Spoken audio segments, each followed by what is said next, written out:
यहाँले be polytechnic institute धनगढीलाई सरकारलाई निशुल्क रूपमा उपलब्ध गराउने घोषणा गर्नुभएको छ। त्यहाँ बी पोलिटेक्निक इन्स्टिच्युटमा कति जति कोठाहरू चाहिँ छ, कति व्यक्तिहरूलाई आइसोलेसन वार्डमा राख्न सकिने स्थिति छ तपाईको त्यहाँ?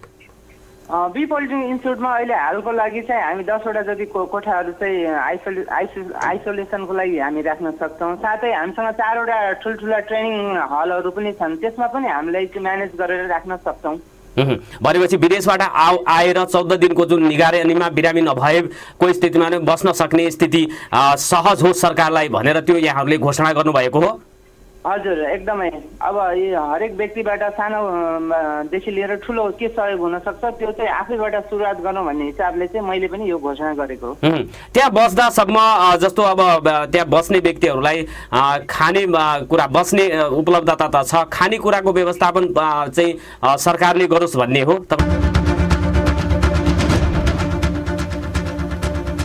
नमस्कार आदरणीय श्रोता, कार्यक्रम नागरिक सवालबाट म नारायण अवस्थी र प्रविधिमा साथ दिँदै हुनुहुन्छ कल्पनाजी र नवीन सदाशंकरजी। यहाँहरूले नागरिक सवाल बिहान 7:30 देखि 8:15सम्म दिनहो दिनेश FM 93.8 मेगाहर्ज दिनेश खबरको फेसबुक पेजमा, त्यसपछि दिनेशखबर.com हाम्रो युट्युब च्यानल छ, त्यसमा पनि लाइभ र रेकर्डेड हेर्न सक्नुहुनेछ।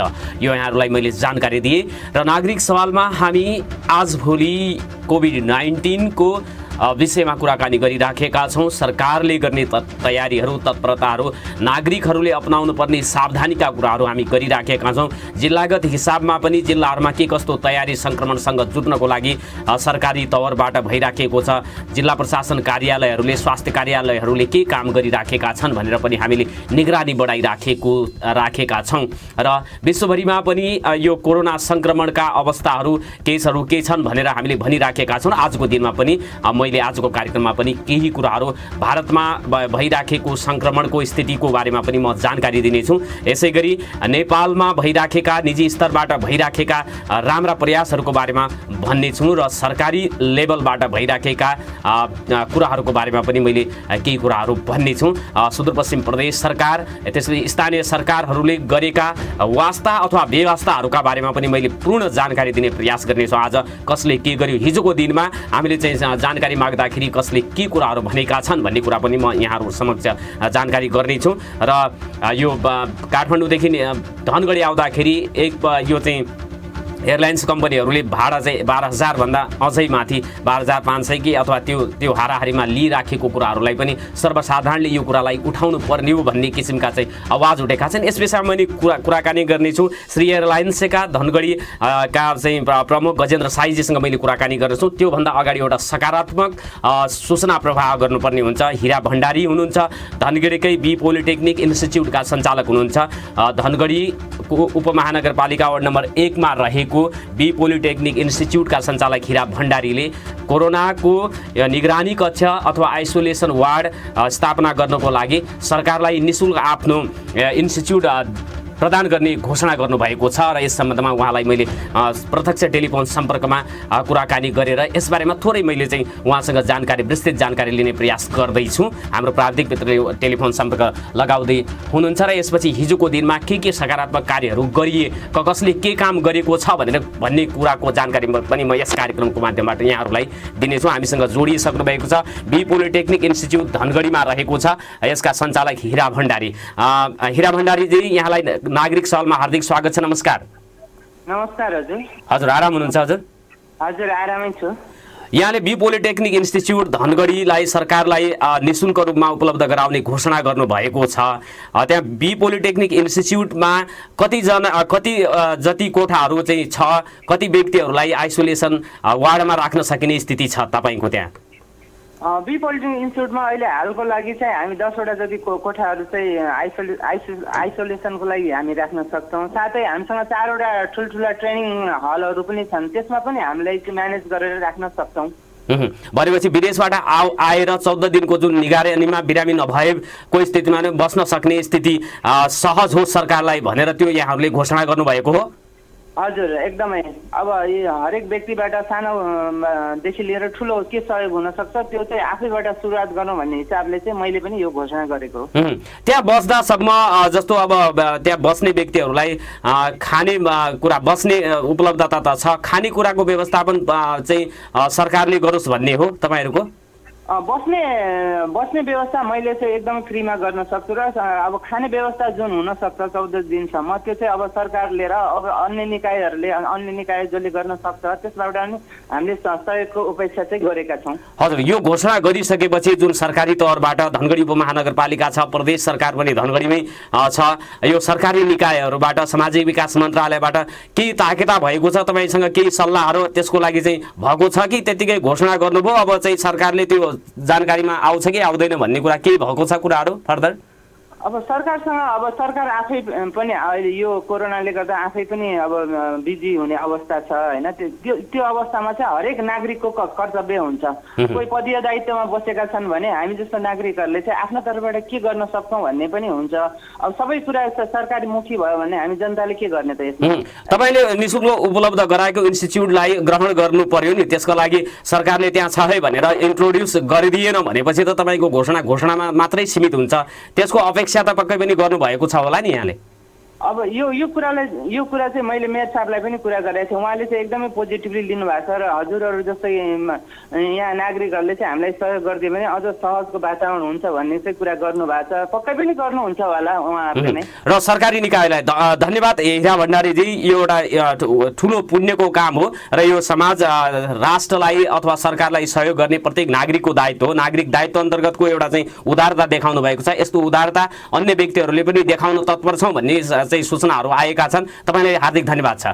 धन्यवाद नारायणजी। आदरणीय श्रोता, बी पोलिटेक्निक इन्स्टिच्युट धनगढी एक यो पर्यटन मन्त्रालयको पछाडि त्रिनगर स्कुलको पछाडिपट्टि रहेको छ र त्यहाँ 10 वटा कोठा त्यसपछि 3 वटा ट्रेनिङ हल रहेको स्थिति छ। आइसोलेसन 14 दिनसम्म, त्यसरी आइसोलेसन विदेशबाट आउने व्यक्तिहरू जसमा सङ्क्रमण भएको हुनसक्छ नभएको हुनसक्छ उनीहरूलाई त्यहाँ 14 दिनसम्म राख्न सक्ने व्यवस्थापन गर्नको लागि सरकारलाई उहाँले निःशुल्क रूपमा त्यो आइसोलेसन कक्ष यो अवधिभरिका लागि दिने भनेर घोषणा गर्नुभएको छ। यसलाई अपनत्व ग्रहण गर्न सम्बन्धित निकायको ध्यानाकर्षण होस् भनेर हामी हार्दिक अनुरोध गर्दछौँ।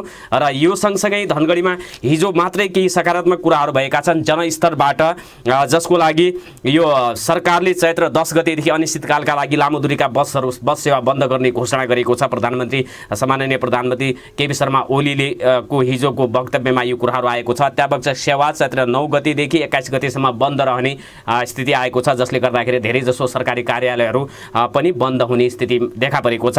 यसैगरी चैत्र 10 गतेदेखि अनिश्चितकालका लागि लामो दूरीका बस सेवा सञ्चालन नहुने हुँदा विदेशबाट खास गरेर यो भारतका विभिन्न सहरहरूबाट नेपाल स्वदेश फर्कने नागरिकहरूले त्यो बस सेवा सञ्चालन हुँदैन। त्यही भएर तपाईँहरू जहाँ आउनुहुन्छ त्यही सुरक्षित साथ रहनुहोला भनेर पनि अनुरोध गर्नुपर्ने हुन्छ। यस कार्यक्रमका माध्यमबाट त्यो अनुरोध गर्दछौँ।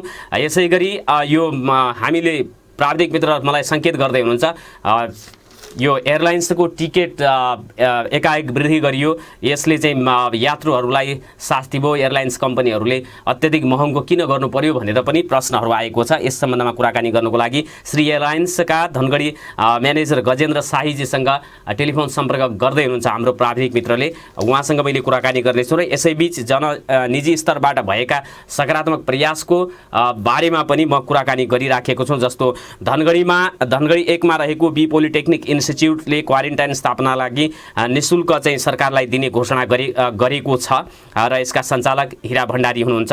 धनगढीमा साझा पार्टीद्वारा 1000 मास्क निःशुल्क वितरण गरिएको छ। खास गरेर रिक्सा चालकहरूलाई केन्द्रित गरेर यो 1000 थान मास्कहरू वितरण गरेको छ साझा पार्टीले। 500 थान गोपाल हमाल र 500 थान पदमराज भट्टले उपलब्ध गराएको जानकारी पनि साझा पार्टीले गराएको छ। यसैगरी निजी क्षेत्रको सहयोगमा धनगढीका विभिन्न स्थानमा हात धुने भनेर पानी र साबुन पानीको व्यवस्था गरिएको स्थिति छ।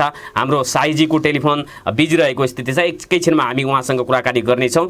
जस्तो सुदूरपश्चिम यातायातका उपाध्यक्ष नरेश थापाको सहयोगमा बस पार्कमा साबुन पानी राखेर प्रत्येक 2-2 घण्टामा हात धुने व्यवस्था चाहिँ मिलाएको छ अथवा यात्रुहरूलाई पनि त्यो सुविधा उपलब्ध गराएको भनेर समाचार आएको छ।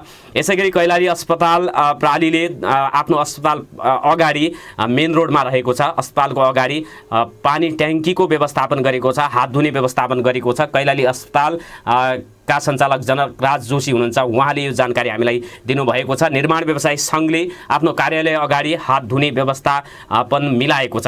यसका लागि यो सकारात्मक पहलका लागि हामी कैलाली अस्पताल प्रणाली, निर्माण व्यवसायी सङ्घ, त्यसपछि सुदूरपश्चिम यातायातका उपाध्यक्ष नरेश थापा, त्यसै गरी बी पोलिटेक्निक्स धनगढीका सञ्चालक हिरा भण्डारीजीलाई हामी हार्दिक धन्यवाद दिन चाहन्छौँ। र यस्ता सकारात्मक कार्यहरू अन्य क्षेत्रबाट, निजी क्षेत्रबाट व्यक्तिगत रूपमा भयो भने कोरोना सङ्क्रमण फैलन नदिनको लागि यी पर्याप्त प्रयासहरू हुन सक्छन् भनेर मैले अनुरोध गरेँ। र हामीसँग कुराकानी गर्नको लागि श्री एयरलाइन्स धनगढीका म्यानेजर गजेन्द्र शाही हाम्रो टेलिफोन सम्पर्कमा जोडिनु भएको छ। गजेन्द्रजी, नागरिक सवालमा हार्दिक स्वागत छ। नमस्कार। नमस्कार। हजुर, आराम हुनुहुन्छ? हजुर हजुर, ठिक छु। शाहीजी, यो एयरलाइन्स कम्पनीहरूले धनगढीदेखि यो काठमाडौँदेखि धनगढी आउँदाखेरि 12,000 भन्दा पनि बढी टिकट चाहिँ लियो। यसले त यो सर्वसाधारण नागरिकहरूलाई चाहिँ कम्मरै भाँच्ने किसिमले चाहिँ एकदमै महँगो गर्यो। फेरि सङ्कट परेको स्थिति छ, सबैले घर फर्कनु पर्ने स्थितिमा यो यति महँगो चाहिँ किन गर्नुभएको? यो त कानुन अनुसार मिल्छ तपाईँहरूले लिन यो कुरा? हाम्रो कस्तो हुन्छ भने बुकिङ तपाईँको एटलिस्ट हाम्रो 1 महिना अगाडिदेखि नै चाहिँ ओपन गरेको हुन्छ होइन। हजुर। त्यसले गर्दाखेरि फर्स्ट कम फर्स्ट चान्स भन्ने हुन्छ। एटलिस्ट हामीले एउटा फ्लाइटमा 80% चाहिँ लो फेयरहरू सेल गरेको हुन्छौँ होइन। अब यो जुन 20% केसमा जो लास्ट मोमेन्टबाट चाहिँ आउने प्यासेन्जर हो उहाँहरू चाहिँ अलिकता मार्गमा पर्नुहुन्छ होइन, एउटा कारण। अर्को कारण के छ भने धनगढीबाट जाने प्यासेन्जरहरू छैनन् अहिले। अनि यो 2I को चाहिँ एउटा हाम्रो अपरेटिङ कस्ट मिलाउनु पर्ने भएको हुनाले पनि अलिकति चाहिँ महँगो परेको त्यो अनुभव हुनसक्छ। भनेपछि धनगढीबाट जाने यात्रु छैनन्, काठमाडौँबाट आउने यात्रुको चाप बढेको हुँदाखेरि 2A को म्यानेज गर्नको लागि तपाईँहरूले यसरी पैसा, त्यो पनि 12,000 भन्दा अझै 400-500 बढी लिन कानुनले दिन्छ तपाईँहरूलाई छुट? हो, त्यो त कानुनले तोकेकै रेट हो। तपाईँको चाहिँ हामीले गभर्मेन्टले तोकेको रेट भनेको तपाईँको 12,700 हो। अहिले चाहिँ 200 रुपियाँ चाहिँ हिजो अस्ति शुल्क घटेको कारणले चाहिँ घटेको छ होइन।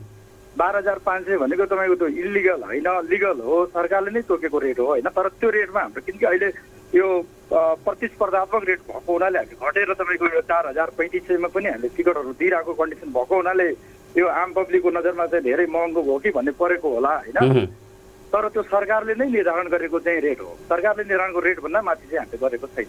भनेपछि त्यो यदि धनगढीबाट पनि त्यस्तै चाप भयो भने 12,500 रुपियाँ तपाईँलाई लिन मिल्छ, कानुनी आधार तपाईँहरूसँग छ? लिन मिल्छ, कानुनी मिल्छ। त्यो सरकारले तोकेकै रेट हो। तिमी 12,500 मा माथि नजानुहोस्, 12,500 तपाईँले चाहिँ टिकट सेल गर्न सक्नुहुन्छ भनेर तपाईँको यो सरकारले तोकेकै रेट हो। तर यो चाहिँ सङ्कटको स्थिति आएको छ, आउनुपर्ने जानुपर्ने स्थिति छ, यसमा त अलिकता उदारता कम्पनीहरूले देखाइदिएको भए हुन्थ्यो, 5-6 हजारमै उडाइदिएको भए हुन्थ्यो भन्ने जुन चाहिँ गुनासाहरू छन्, ती गुनासाहरू पनि त नाजायज छैनन् नि? प्रत्येक नागरिकले त्यो सोच्नु स्वाभाविक हो, किनकि जति सक्दो सस्तो सेयरमा उड्नु सक्यो त्यति राम्रो भन्ने त्यो स्वाभाविक हो होइन।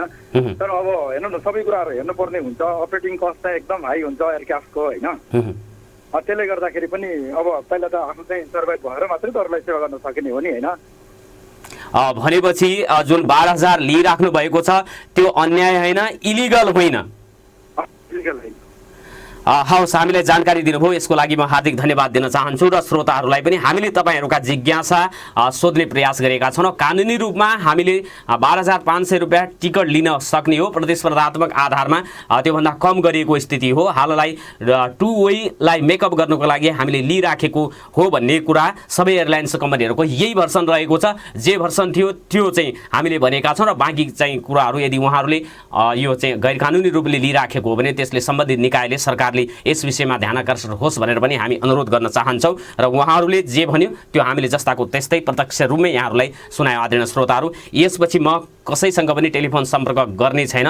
तर चाहिँ यो कोरोना भाइरसको कहरबाट विश्वलाई जोगाउनको लागि प्रयासहरू भइराखेका छन्। ती प्रयासहरू के कस्ता भइराखेका छन् भन्ने कुरा अहिले सबैलाई घर घरमा बसेर त्यो सर्वविदितै छ। अमेरिकाका राष्ट्रपति डोनाल्ड ट्रम्पले कसरी सार्वजनिक सूचनाहरू प्रभाव गरिराखेका छन्, प्रत्येक दिन उभिएर उनले चाहिँ त्यो व्हाइट हाउस अगाडि उभिएर पत्रकारहरूलाई सबै कुराहरू अपडेट गरिराखेको स्थिति छ। यसै गरी भारतमा पनि मोदी लगायत त्यहाँका मुख्यमन्त्रीहरूले पनि सूचनालाई प्रभाव गरिराखेको स्थिति छ। चाइनाका राष्ट्रपति सी जिनपिङले स्वयं प्रभावित क्षेत्रमा आफै उपस्थित भएर त्यहाँ चाहिँ सूचना लिएको अथवा त्यो क्षेत्रको चाहिँ अनुगमन गरेको चाहिँ भिडियोहरू हामीले देख्न पाएका थियौँ।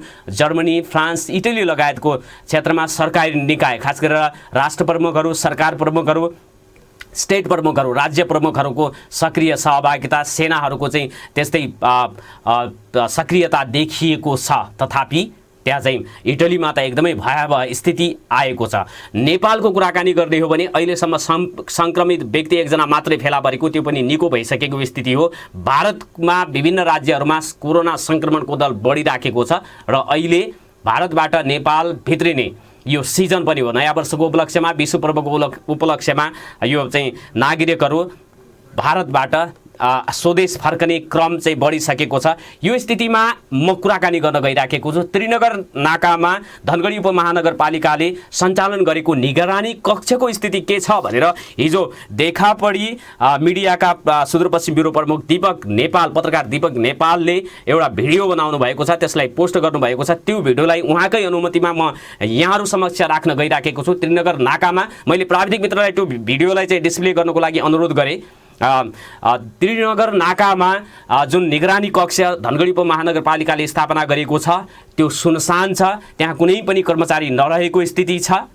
एम्बुलेन्स छ, एम्बुलेन्समा चालक छैन भन्ने कुरा त्यो भिडियोमा सबै कुरा देख्न सकिन्छ। मैले प्राविधिक मित्रलाई त्यो चाहिँ भिडियो डिस्प्ले गरिदिनको लागि अनुरोध गरिसकेँ र त्यो भइराखेको छ। यहाँहरूले त्यो देखिराख्नु भएको छ। त्यो दृश्य भनेको त्रिनगर नाकामा रहेको धनगढी उपमहानगरपालिकाले स्थापना गरेको निगरानी कक्षको हो, जहाँ एउटा खाली कुर्सी देख्न सक्नुहुन्छ, एउटा कुच्चो छ, त्यसपछि भित्र चाहिँ त्यो कोठाहरूमा तालचा झुन्ड्याएको तपाईँहरूले देखिराख्नु भएको छ। कुनै पनि कर्मचारी त्यहाँ रहेको छैन। एम्बुलेन्स पनि तपाईँले बाहिर देख्नुहुनेछ। त्यो एम्बुलेन्समा नजिकै अथवा त्यहाँ बाहिर भित्र कोठामा नबसे पनि त्यसको आसपासमा कर्मचारीको कम्तीमा एकजना कर्मचारी हुनुपर्ने हो, त्यो पनि छैन। अनि उपकरण सहित त्यहाँ चाहिँ कर्मचारीहरूको व्यवस्थापन गर्न नसकेको। तर हामीले चाहिँ सीमा नाकामा हेल्थ डेस्क स्थापना गऱ्यौँ भनेर प्रचारमुखी कामहरू मात्रै भएको देखियो। प्रदेश सरकारले पनि त्यो कुरा गरेको देखियो, स्थानीय तहका सरकारहरूले पनि त्यो कुरा गरेको देखियो। यद्यपि यसैका बिचमा केही सकारात्मक कुराहरू पनि बाहिर आएका छन्। नेपाली सेना परिचालन हुने छाँटकाँट दिएको छ। गड्डाचौकी नाकामा नेपाली सेना पुगेको छ, उसले त्यहाँ चाहिँ निगरानी कक्षहरू राख्ने, स्वास्थ्य चेक जाँच गर्ने भनेर आफै पुगेको स्थिति छ। यसले चाहिँ एउटा सकारात्मक सन्देश दिएको छ र अब चाहिँ सरकारहरूभन्दा पनि यो चाहिँ नेपाली सेना भएपछि अझ राम्रो हुन्छ भन्ने आवाजहरू त्यहाँ उठेको थियो। गड्डाचौकीको सन्दर्भमा त्यो कुरा छ भने त्रिनगर नाकामा पनि त्यही किसिमको चाहिँ प्रबन्ध सरकारले मिलाउन सक्यो भने अझ आश्वस्त हुने स्थिति आउँथ्यो भन्ने कुराहरू पनि नआएको होइन। यसतर्फ पनि सम्बन्धित निकायको ध्यानाकर्षण हुन जरुरी छ। यहाँहरूले चाहिँ भिडियो देखिराख्नु भएको छ। त्रिनगर नाकामा आइसोलेसन कक्ष, निगरानी कक्ष हो, जहाँ निगरानी गर्ने मान्छे नै छैनन्, एम्बुलेन्सको के अरे चाहिँ ड्राइभर नै छैन भने कसरी त्यसले निगरानी गरिराखेको छ, त्यसले इफेक्टिभ रूपमा काम गरिराखेको छ भनेर प्रश्न गर्ने कि नगर्ने। यस्तो अवस्थामा हामीले प्रश्न गर्ने हो र प्रश्न गर्नको लागि हामीले यदि सम्बन्धित अधिकारीहरू, जनप्रतिनिधिहरू, मन्त्रीजीहरूसँग सम्पर्क गर्यो भने त्यो चाहिँ त्यसको उत्तर पाउन मुस्किलै हुन्छ, कल नै उठ्दैन। जस्तो हिजैको कुरा गर्दाखेरि मुख्यमन्त्रीजीको संयोजकत्वमा अथवा अग्रसरतामा सुदूरपश्चिम सरकारले सरोकारवाला व्यक्तिहरूसँग आवश्यक छलफल गरेर निर्णय गरेको छ। त्यो निर्णय के गरेको छ भनेर मैले यही कार्यक्रमको माध्यमबाट चाहिँ जानकारी माग्न खोजेको थिएँ, जसको लागि मैले सुदूरपश्चिम सरकारका प्रवक्ता आन्तरिक मामिला तथा कानुन मन्त्री प्रकाश बहादुर शाहसँग सम्पर्क गर्दाखेरि उहाँले समय छैन, म भोलि काठमाडौँ जाने हो भन्ने कुरा भन्नुभयो। प्रदेश सरकारले कोरोना सङ्क्रमणलाई नियन्त्रण गर्नको लागि के कस्ता उपायहरू अवलम्बन गर्दैछ, के कस्ता ठोस निर्णयहरू लिएको छ भनेर मैले सोध्न खोजेको थिएँ, जसको उत्तर दिनुको सट्टा उहाँले पन्छिने प्रयास गर्नुभएको छ। उहाँ काठमाडौँ जाँदै हुनुहुन्छ। के का लागि जाँदा हुनुहुन्छ त्यो व्यक्तिगत कुरा हो, तर यो जाँदै पनि यो कुरा भन्न सक्नुहुन्थ्यो कि प्रदेश सरकारले के निर्णय गरेको छ, के निर्णय लिनु उचित हुन्छ। त्यो हामीले चाहिँ सर्वसाधारणको तहबाट पनि केही प्रश्नहरू राख्नुपर्ने हुन्छ, त्यो गर्थ्यौँ। उहाँले समय दिनु भएन। प्रवक्ताको स्थिति यस्तो छ। सुदूरपश्चिम प्रदेश सरकारका मन्त्री, आन्तरिक मामिला तथा कानुन मन्त्री जो चाहिँ प्रवक्ता पनि हुन् सरकार, उहाँलाई चाहिँ सूचना दिन निकै गाह्रो हुन्छ। प्रवक्ताको काम सूचना दिने हो। डोनाल्ड ट्रम्पले हरेक दिन चाहिँ उभिएर सूचना प्रवाह गरिराखेको स्थिति छ भने हाम्रा मन्त्रीजीहरूको स्थिति चाहिँ यस्तो रहेको छ। त्यसपछि उहाँले चाहिँ के भन्नुभयो भने मेरो समय चाहिँ नहुन सक्छ, काठमाडौँ जान्छु। अब नहुन सक्छ भनेर भनिसकेपछि उहाँले यो तपाईको मुख्यमन्त्री कार्यालयको अधिकारीसँग तपाईले सूचना माग्न सक्नुहुनेछ भनेर भनिसकेपछि मैले यो मुख्यमन्त्री कार्यालयका सूचना अधिकारी जगदीश प्रसाद जोशीजीसँग टेलिफोन सम्पर्क गरेँ भोलि समय माग्नको लागि, यही कार्यक्रमबाट कुराकानी गर्नको लागि। उहाँले आफू नबोल्ने र यसको लागि सामाजिक विकास मन्त्रालयमा सोध्नु होला भनेर भनिसकेपछि सामाजिक विकास मन्त्रीले हिजो मात्रै सबै कुराहरू भनिसकेको, हामी मिटिङमा यो कुरा चाहिँ राख्छौँ, त्यसमा निर्णय हुन सक्छ भनिसकेको स्थितिमा उहाँलाई फेरि त्यही कुराको लागि दोहोऱ्याउन मैले उचित ठानेन र सामाजिक विकास मन्त्रालयका सूचना अधिकारी हेमराज खड्काजीलाई समय माग्दाखेरि उहाँले मलाई स्वास्थ्य महाशाखा प्रमुख नरेन्द्र सिंह कार्कीलाई देखाउनु भयो। मैले नरेन्द्र सिंह कार्कीलाई 6 पटक फोन गरेर 7औं पटक म्यासेज गरिसक्दाखेरि उहाँले त्यसको रिप्लाई मलाई सरी फर द्याट भनेर चाहिँ लेख्नु भएको छ र उहाँले पनि नरेन्द्र सिंह कार्कीले जुन स्वास्थ्य महाशाखा प्रमुख सामाजिक विकास मन्त्रालय सुदूरपश्चिम प्रदेश सरकारको सामाजिक विकास मन्त्रालयका स्वास्थ्य महाशाखा प्रमुख हुन्, उहाँले पनि हिजो मुख्यमन्त्रीको अध्यक्षतामा बसेको यो चाहिँ सरोकारवाला सङ्घहरूको मिटिङले के सूचना के चाहिँ निर्णय गर्यो भन्ने र सामाजिक विकास मन्त्रालयले यो चाहिँ आगामी दिनहरूमा तुरुन्तै गर्नुपर्ने कुराहरू के गर्यो, जस्तो प्रयोगशाला चाहिँ स्थापनाका कुराहरूमा पनि हामी एकदमै पछाडि छौँ। सुदूरपश्चिमका अस्पतालहरूमा महाकाली अस्पतालमा त यो चाहिँ नमुना सङ्कलनै पनि भइ नराखेको स्थिति छ।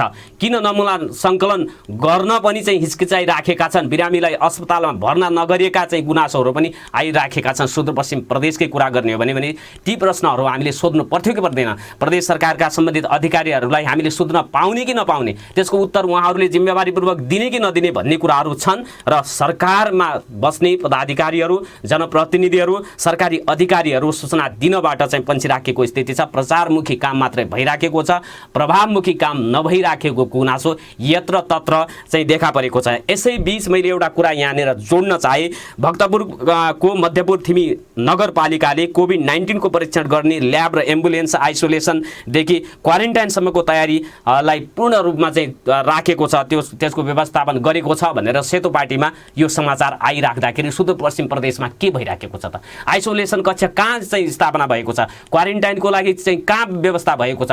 यहाँ चाहिँ यो होटल सञ्चालकहरूले, तालिम केन्द्र सञ्चालकहरूले स्वतःस्फूर्त रूपमा हामी सरकारलाई सहयोग गर्छौँ भनिराख्दाखेरि त्यसको स्वामित्व उहाँहरूले ग्रहण कसरी गर्नु हुन्छ भनेर हामीले प्रश्न सोध्न पाउने कि नपाउने र त्यसका लागि उहाँहरूले समय दिने कि नदिने भन्ने कुराहरू पनि प्रमुख रूपमा आएका छन्। र यो एउटा चाहिँ सीमा नाकामा हेल्थ डेस्क राखेर थर्मल गनले तापक्रम मात्रै नापेर त्यो पर्याप्त हुँदैन।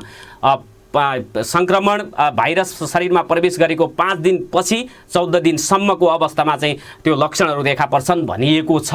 र भारतको चाहिँ विभिन्न सहरहरूको कुरा गर्दाखेरि हामी भारतबाट नै जोखिममा छौँ भन्ने कुरा म यहाँहरू समक्ष राख्न गइराखेको र त्यसका लागि म केही तथ्यहरू भारतमा कोरोना भाइरसको संक्रमणको स्थिति कस्तो छ भनेर म यहाँहरूलाई जानकारी गराउन गइराखेको छु। भारतका विभिन्न राज्यहरूको चाहिँ पछिल्लो अपडेट मैले चाहिँ सङ्कलन गरेको छु र जसमा यो विभिन्न राज्यहरूको कुरा गर्दाखेरि यो अहिलेसम्म भारतमा कोरोना को अहिलेसम्म 223 जनालाई संक्रमण भएको चाहिँ केसहरू त्यहाँ सामने आएको छ, जसको कारणले गर्दाखेरि जम्मू कश्मीरमा 4 जना संक्रमित देखा परेका छन्, लद्दाखमा 10 जना, उत्तराखण्डमा 1 जना संक्रमित फेला परेको स्थिति छ। यसै गरी पश्चिम बङ्गाल प्रदेशमा 1 जना, छत्तीसगढमा 1 जना, पण्डुचेरीमा 1 जना, यसै गरी आन्ध्र प्रदेशमा 2 जना, दिल्लीमा 17 जना, हरियाणामा 17 जना। दिल्ली र हरियाणा क्षेत्रमा नेपालीहरूको पनि बाक्लो चाहिँ उपस्थिति छ। त्यहाँबाट स्वदेश फर्कने नेपालीहरूमा संक्रमण भएर फर्कियो भने त्यसको स्थिति के हुन्छ? त्यतातर्फ चाहिँ निगरानी बढाउनै पर्ने हुन्छ र भारतबाट आउने प्रत्येकलाई आइसोलेसनमा 14 दिनसम्म राख्न सकेन भने स्थिति भयावह हुन सक्छ भनेर चिन्ता व्यक्त गरिएको स्थिति छ। त्यसको तयारी के छ भनेर प्रदेश सरकारलाई सोद्धाखेरि प्रदेश सरकारका व्यक्तिहरू चाहिँ उपलब्ध नहुनु दुःखद कुरा हो। यसैगरी कोरोनाको मामलामा कतिजनाको चाहिँ मृत्यु, भारतमा मात्रै जम्मा 4 जनाको मृत्यु भएको छ। यो चाहिँ उपचार गरेर 20 जना घर फर्किसकेको चाहिँ समाचारहरू बाहिर आएका छन्। विश्वको कुरा गर्ने हो भने 2,45,484 जनामा कोरोनाको संक्रमण फैलिएको छ, जसमध्ये 10,031 जनाको मृत्यु भइसकेको, 86,035 जना उपचारपछि घर फर्किसकेका तथ्याङ्कहरू बाहिर आएका छन्। यसैगरी कर्नाटकमा पनि नेपालीहरूको बाक्लो उपस्थिति रहेको हुन्छ।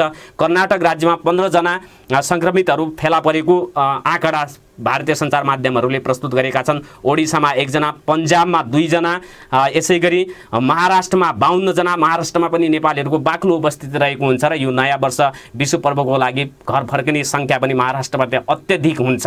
यसमा चाहिँ ध्यान दिन सकिएन भने हामी कोरोनाको कहरबाट बच्न सक्ने कुनै स्थिति नै छैन। सरकारहरूको तयारी पनि त्यति चाहिँ गम्भीरतापूर्वक नलिएको देखिन्छ।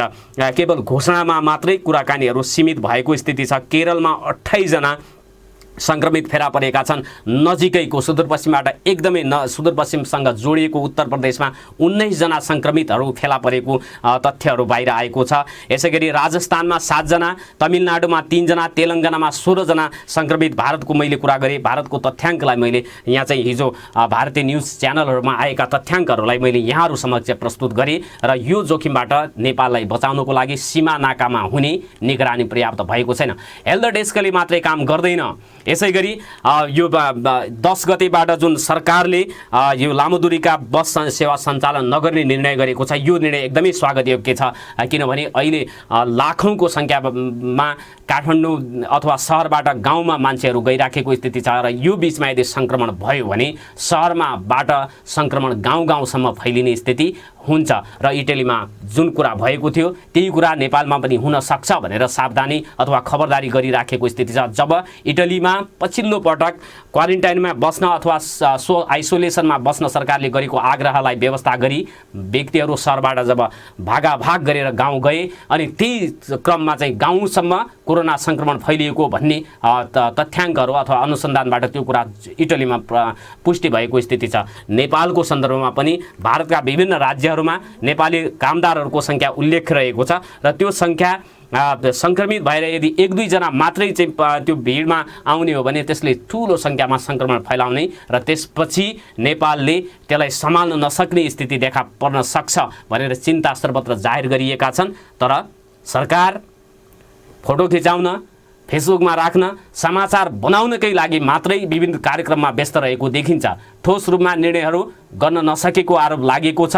यद्यपि अब हामीले यो कुरा भनिराख्दाखेरि नकारात्मक रूपले मात्रै प्रचार गर्ने मिडियाको रूपमा हामीलाई चित्रित गरिन्छ, तर हामीले सर्वसाधारणको तर्फबाट जोरदार रूपले आवाज उठाएनौँ भने त्यो कसले उठाइदिने भन्ने दायित्व पनि हामीले बुझेका छौँ। त्यसका लागि जुन सरकारले गर्ने यो चाहिँ प्रदेश सरकारले, स्थानीय सरकारले गर्ने जुन चाहिँ निगरानीका कुराहरू ती पर्याप्त छैनन्। थर्मन गनले मात्रै कोरोना भाइरसको सङ्क्रमणलाई रोक्न सक्दैन। आइसोलेसन हुनैपर्छ र त्यसका लागि के गर्नुपर्छ, नागरिकहरूले के सहयोग गर्नुपर्ने हुन्छ। निजी क्षेत्रका होटल व्यवसायीहरूले, विभिन्न व्यवसायीहरूले, विभिन्न सङ्घ संस्था, सामाजिक सङ्घ संस्थाहरू छन्, तिनीहरूको औचित्यता अहिले नै हो। तिनीहरूको आवश्यकता पर्ने भनेको अहिले हो। सबले जुर्माउनु पर्ने, सबैले सचेत हुनुपर्ने, सबैले सहयोग गर्नुपर्ने हुन्छ र त्यो सहयोगलाई ग्रहण गर्ने क्षमता सरकारमा हुनुपर्ने देखिन्छ।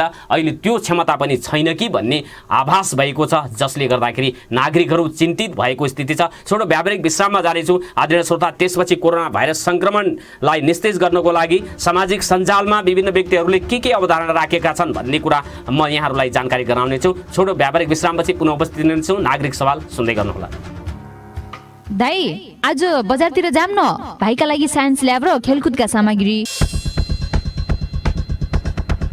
पुनः स्वागत छ आदरणीय श्रोता कार्यक्रम नागरिक सवालमा कोभिडको कहर, कोभिड-19 को कहर कस्तो हुन्छ भन्ने कुरा म चाहिँ जहरभन्दा पनि त्यो खतरनाक छ।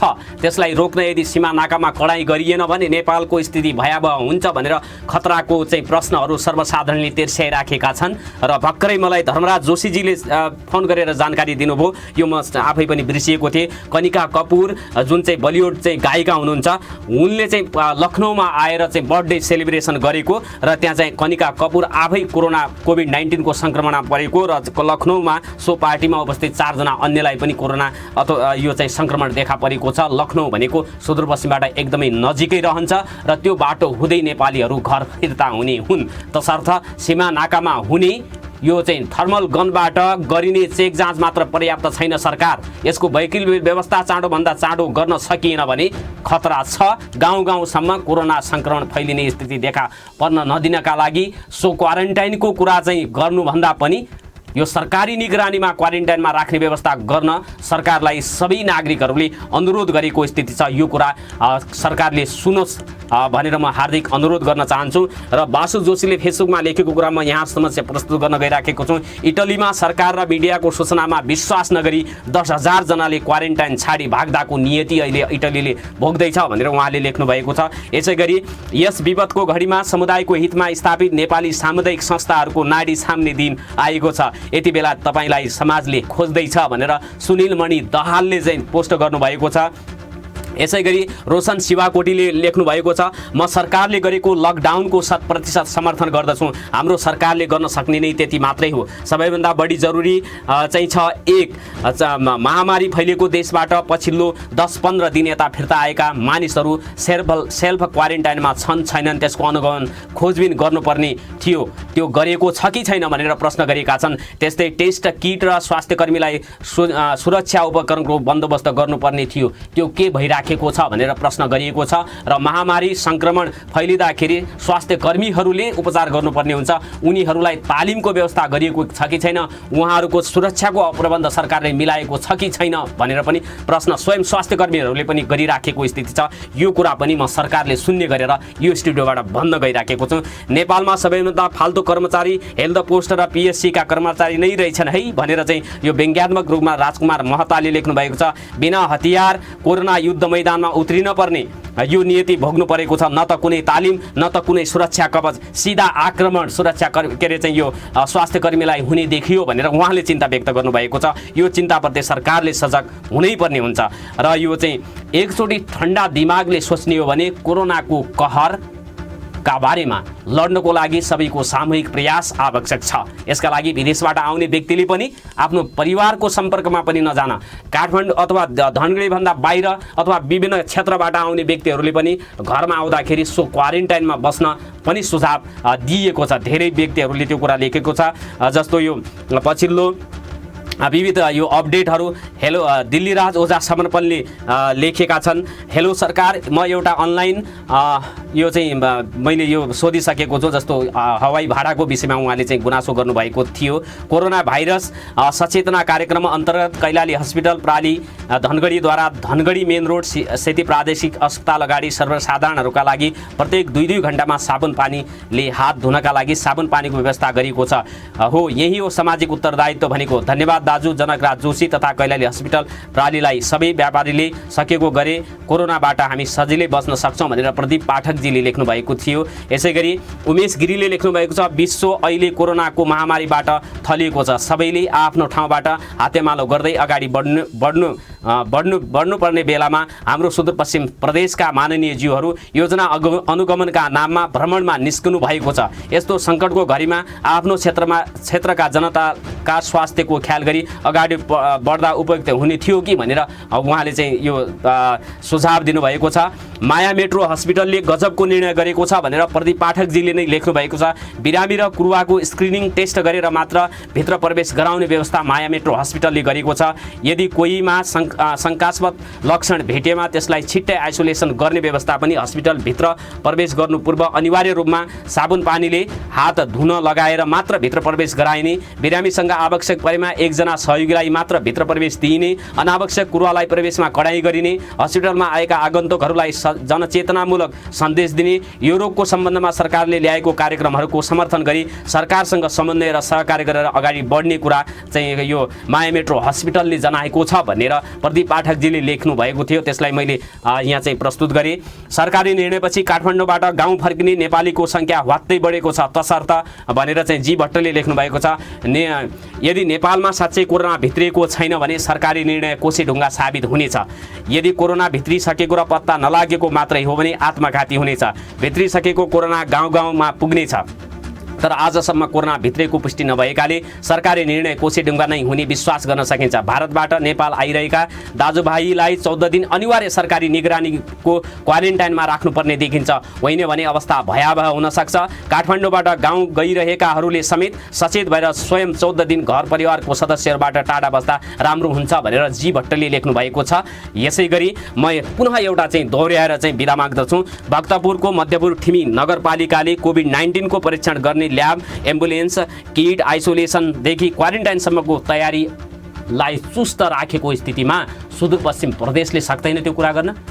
मध्यपुर थिमी नगरपालिकाले गर्न सक्ने, सुदूरपश्चिम सरकारले गर्न नसक्ने, धनगढी उपमहानगरपालिकाले गर्न नसक्ने, भीमदत्त नगरपालिकाले गर्न नसक्ने, बेतकोट नगरपालिकाले गर्न नसक्ने, गोदावरी नगरपालिकाले गर्न नसक्ने, यसै गरी विभिन्न नगरपालिकाहरू जुन यो चाहिँ सदरमुकाम क्षेत्रमा रहेका छन्, त्यसपछि सीमा नाकासँग जोडिएका छन्, तिनीहरूले गर्न नसक्ने र यो चाहिँ सेल्फ आइसोलेसन भन्दा पनि सरकारी निगरानीमा आइसोलेसन राख्ने यदि व्यवस्था सरकारले मिलाउन सकेन भने स्थिति भयावह हुन सक्छ र सूचना सम्प्रेषण गर्ने कुरामा पनि र प्रश्नहरू सुन्ने कुरामा पनि सरकारी अधिकारीहरूले अलि उदारता देखाउनु पर्ने स्थिति चाहिँ देखा परिसकेको छ। यस विषयमा हामीले अब आगामी दिनहरूमा आलोचना सरकारको, जनप्रतिनिधिहरूको, नेताको गर्न नपरोस् र हामीले चाहिँ राम्रा पक्षहरू मात्रै भन्न मिलोस् भन्ने कामनाका साथ आजको एपिसोडबाट म प्राविधिक मित्र कल्पना जी, नवीन सदाशङ्कर जी र यहाँहरू सबैलाई जसले हामीलाई सुन्नुभयो, हेर्नुभयो, उहाँहरूलाई धन्यवाद दिँदै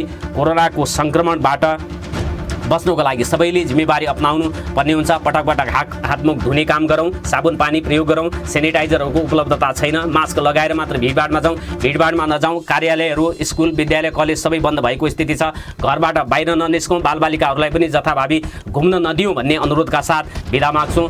नमस्कार।